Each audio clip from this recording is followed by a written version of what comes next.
Hi everybody, welcome back to Art History. We are continuing our study of Edgar Degas. Edgar Degas, good. Edgar Degas was famous with the woman that we spoke about the week before that. Her name was Mary Cassatt. Good. Mary Cassatt and Edgar Degas. So Edgar Degas was friends with Mary Cassatt, and he painted pictures of, do you remember what he painted pictures of? Dancers. He painted dancers. So you see all these pretty ballerinas stretching and dancing and twirling. And you catch some really interesting movements when you draw stuff like that. So, you know, let's say you're pretending to twirl like that, right? You're stretching your arms up, and so someone's drawing you with your arms stretched up. And normally when you draw someone, you just draw them sitting or standing, pretty normal. So this was interesting pieces where people's arms were moving and they were tilted and their chins were maybe up. So it was very different. We're going to continue the story that we started last week, okay? While the little girls practice tirelessly, a man is working near them, and he observes them for hours, capturing every gesture, every movement, and then refining every moment. His charcoal drawings come alive. How beautiful all these dancers become through his pencil. And one day, the man approaches Jean. And she may not have the elegance of her fellow dancers, but her rhythmic pace makes her stand out from the rest. Young Marie, who is dancing and modeling for me, and she has fallen ill. Would you agree to stand in for her? Oh, Jean says, of course. She doesn't hesitate for a second, and that will earn her a little bit of extra money. And she is curious to see this Monsieur D. Monsieur is like Mr. She wants to see what he's doing. So the next day, he brings her to his studio.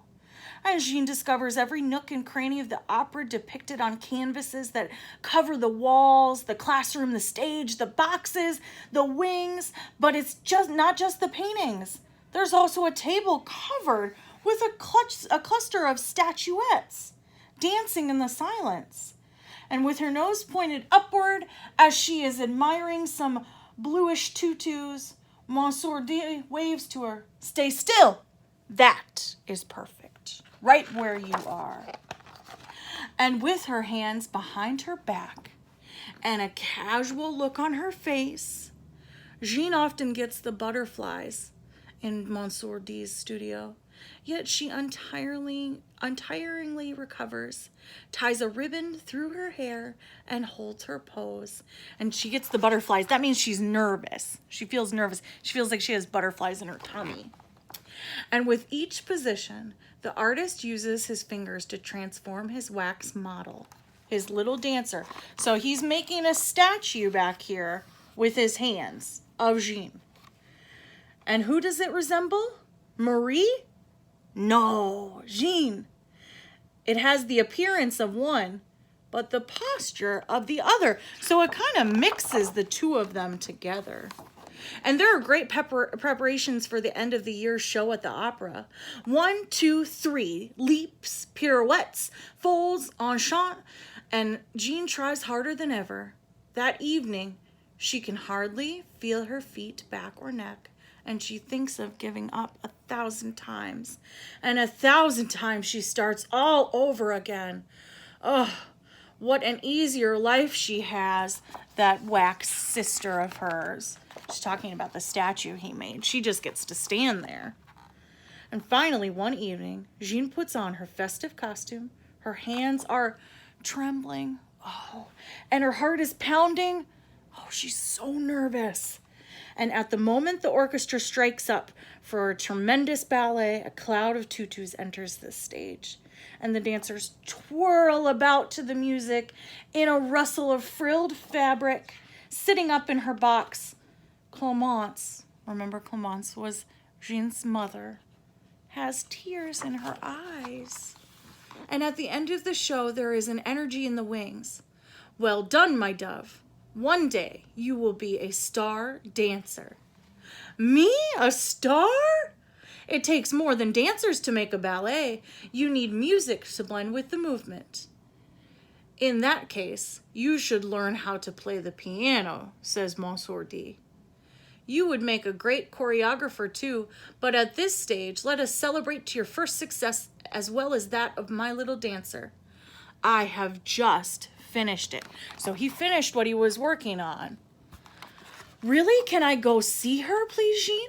By all means. And to help you pay for your music lessons, you are always welcome as a model in my studio. Both you and Marie, of course. And Jean arrives at the studio the next day.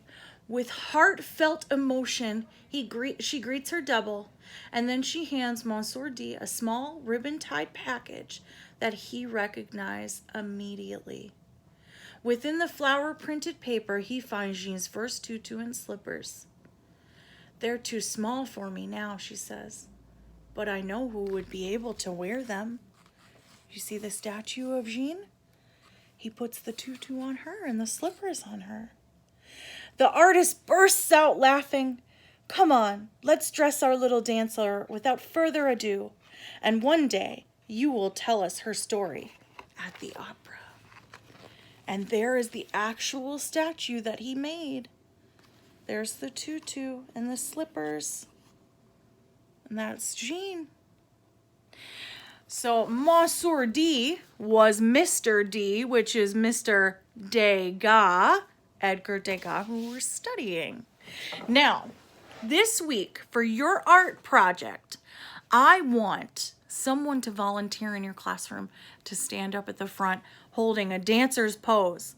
They could have their arm up in the air, they could have their legs stretched out, but they need to be able to hold it for a little bit of time, because while they're doing that pose, you are going to draw how their body is.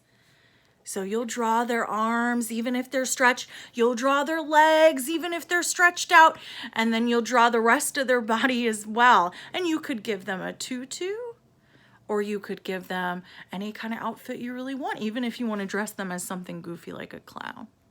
Okay, so I want someone to volunteer to stand up and hold a pose. And then I want everybody else in the classroom to draw that picture. And after you're done, you might want to ask the person who modeled if you could swap places with them so that they could draw you. That would be really nice and super friendly to your friend. Okay?